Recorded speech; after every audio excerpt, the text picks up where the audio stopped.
Hey there, my name is Corey Pelton. Hey, and I'm Carmen Ray Huang. And we're a part of South Baton Rouge Presbyterian Church, and our mission at South Baton Rouge is knowing Christ and making Christ known. And one of the strategies behind that mission, the third of three strategies, is an outward-facing mission. And so the outreach team of the church wanted to do a class on neighboring, equipping the members, equipping guests of South Baton Rouge to learn what it means to neighbor.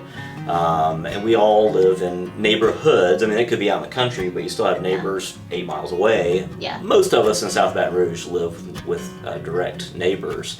But what's your neighborhood like? How well do people in the neighborhood know each other, and how well do you know your neighbors? What are their desires? What are their hurts? What are their frustrations? What are their joys? And if you don't know them, how do you get to know them? And even behind that, why would you even begin to get to know them? That's some of the things that this class is going to explore.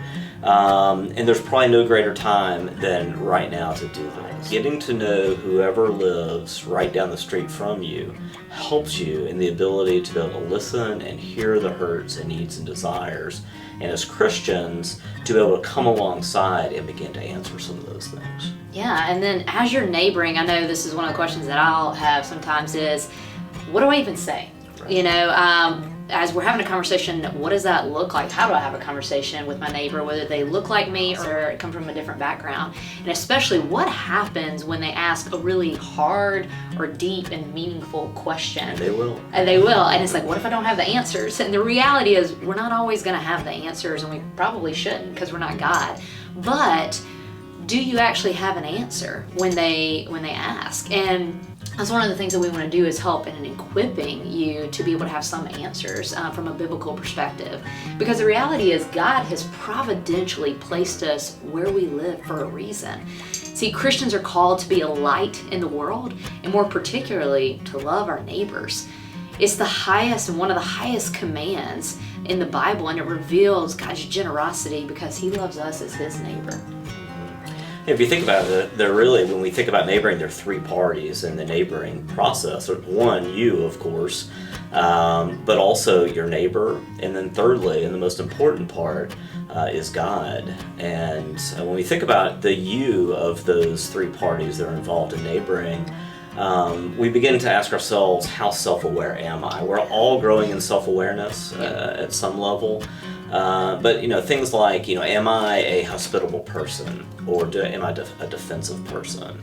Do I welcome people in, or do I push people out?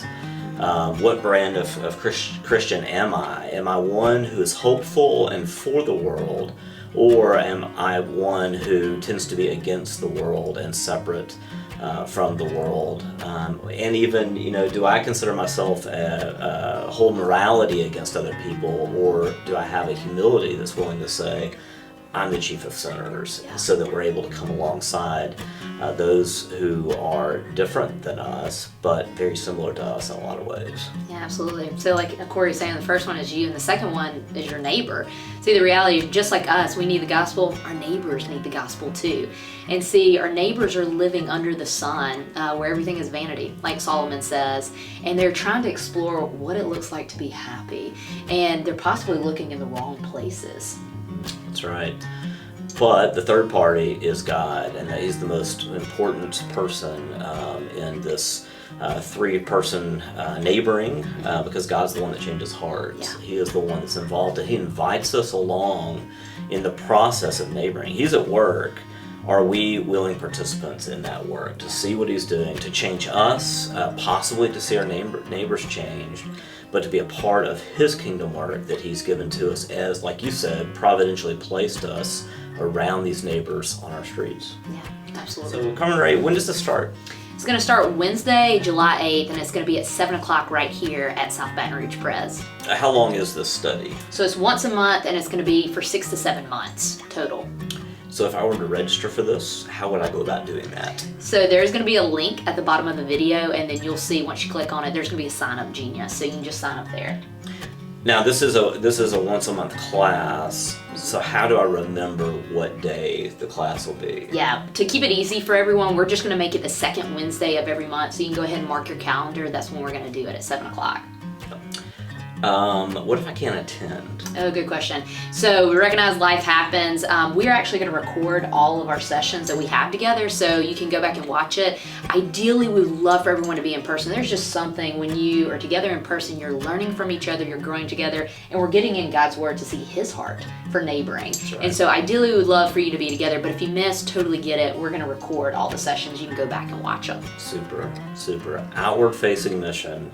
Every Christian needs to be equipped with the mission that God has given us, that Christ commanded us and graciously gave to us to go make disciples of all men. And it's a wonderful opportunity.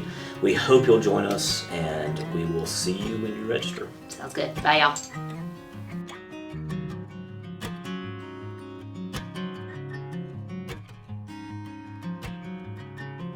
I stand ankle deep in the Atlantic and I